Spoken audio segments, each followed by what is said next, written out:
Okay, here's the big question. Solar panels or no solar panels?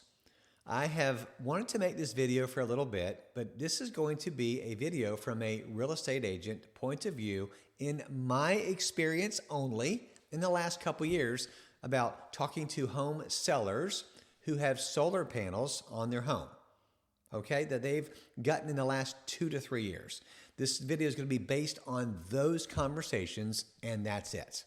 Okay, so there's other videos out there that will talk about pros and cons, and you can just watch all those. This one's about conversations I have had as a licensed professional real estate agent here in Central Florida in the last 2 to 3 years. Okay, here's some warning signs about solar panels that many people don't think about.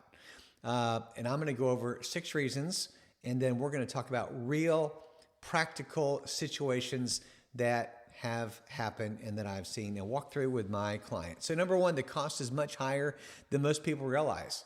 These solar panels are not cheap. And if you're pricing them out, you're probably seeing they're anywhere from $25,000 to $50,000, depending on what type you're getting.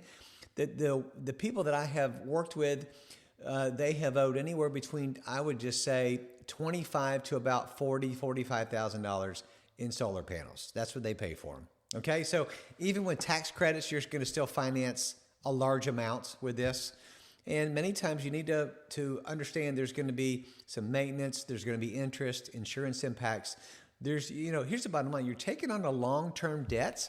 That's something that is attaching to your shingles into your roof. We'll talk more about that later. Number 2, break even takes too long, which is one of the main things. If you're a numbers person, here's what I'm going to tell you. There's going to be a couple hard bullet points, and this is going to be one of them, that solar only makes sense if you're going to stay in the home long enough. The people that I've worked with buy solar, put it on their roof, save money on their power bill, and then they go to sell 2 to 3 to 4 years after they get it installed. It's not a good idea. I can tell you this right now. I've had some hard conversations with people on what buyers are looking for, what you're probably going to experience, Mr. Home Seller, if you go to sell your home without, first of all, paying these off, right? Which we're going to talk more about that later, or figuring out how to get somebody to assume this solar panel lease. Good luck.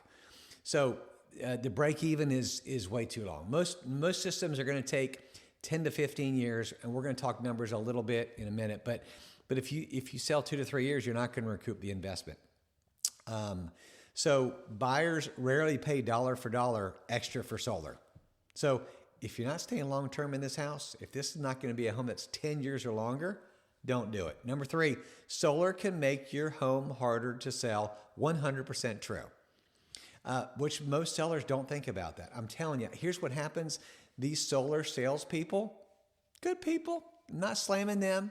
Okay, what they do, their motives, let's just talk about this. They go through these neighborhoods, they show these demonstrations, the electric bill, the power, what they're going to save, the monthly, the whole thing. I'm telling you, I go into a neighborhood and I can see solar everywhere. And then we start having conversations, and I'm like, these sellers get hoodwinked, man. They get talked into something that they actually didn't even understand long-term effects.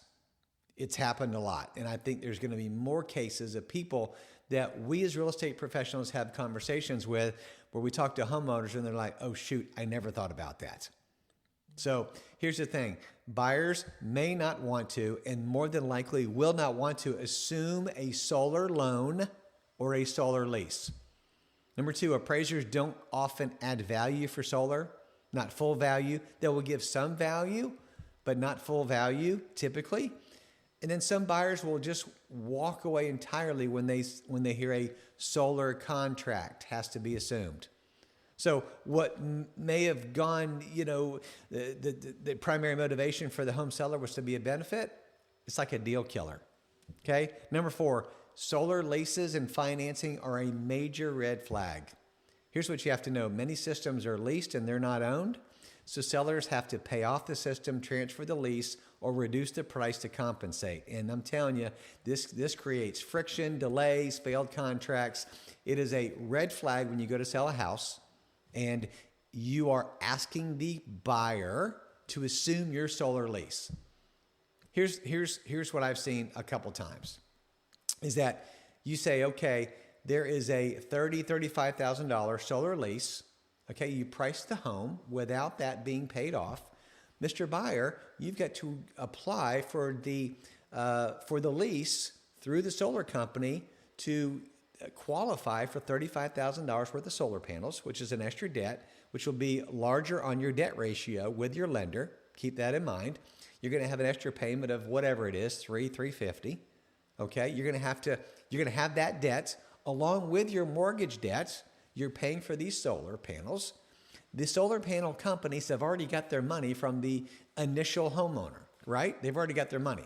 So now, do you think they're going to be super motivated to talk to you to qualify you to assume the same debt that they're already getting paid for by the previous homeowner? Their motivation level is pretty low.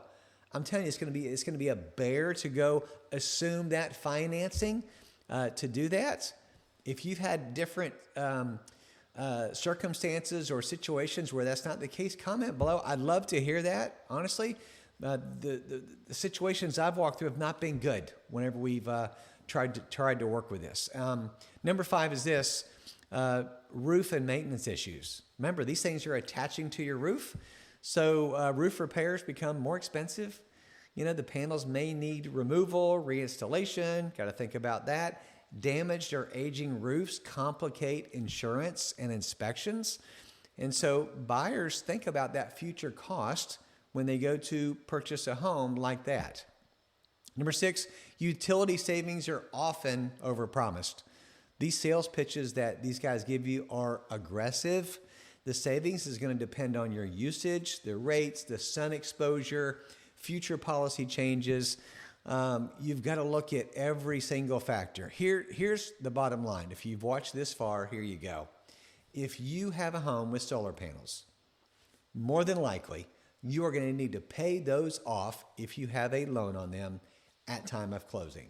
Majority of the buyers do not want to assume an additional $35,000 loan, right, when they're going to already buy a $300,000 house. They don't want to do that. So you've got to have the equity in your home, which your local real estate agent can help you figure, to pay those things off at time of closing. It's a big lump in sellers' throats whenever I go over this with them. They're like, oh, shoot, I didn't even think that through, right? They get caught up in the monthly savings, woohoo! But they don't realize I've got a $35,000 debt, like a second mortgage, a lien against my house that has got to be paid. Man, please consider that. This is like a warning to people who are thinking about solar panels and maybe selling. Just call it in the next 5 years. Here's what I would say. First thing, caveat this. If you can pay cash for solar panels, go for it. Totally fine. Absolutely, that's awesome. Pay cash for them. Get your monthly savings, right? Do the numbers to make sure it makes sense. Need to do that. So if you're paying $50 for an electric bill, right, but your payment on these is $350, they're costing you $35,000. Do the numbers. How long is it going to take you to recoup your $35,000? It's going to take you years, 10 years, 12 years, 8 years, depending on your interest rate, how much you put down, and yada, yada, yada. There's going to be a lot of factors in there. Bottom line is, if you're trying to sell in the next 2, 3, 4, 5 years, you're bringing money to the closing table. It's coming out of your home equity to sell a house. All right? Hey, solar panel salespeople, love you guys, but man, be honest with homeowners when you are going to them and telling them about the situation. And those guys should be asking the question, can you pay cash for it? No? Okay. Hopefully you're staying in your home long enough for these numbers to make sense. The numbers have to make sense. Just like whenever you're refinancing a house and it's going to cost you X amount of dollars, make sure you're staying in that house long enough to recoup the closing costs you're going to pay between your current interest rate and your new interest rate. Same thing. It's a numbers game. The numbers don't lie. Anyways, all right. Hey, that is a little bit of a rant, but it's a truth talk. So hopefully this has helped you. Hey, do me a favor. Share this video with somebody who's thinking about getting solar panels or going to be selling or something like that. Hey, let me say that this is my experience. This is not the only point of view, but I really do hope you hear that. But here's what I want to ask. Comment below your experience with solar panels If it's worked for you or friends that you've had, here's the reason. So other people can understand more before they make this large investment on their home. All right? God bless you guys. Have a great day, whether selling or buying. You got to call Brian.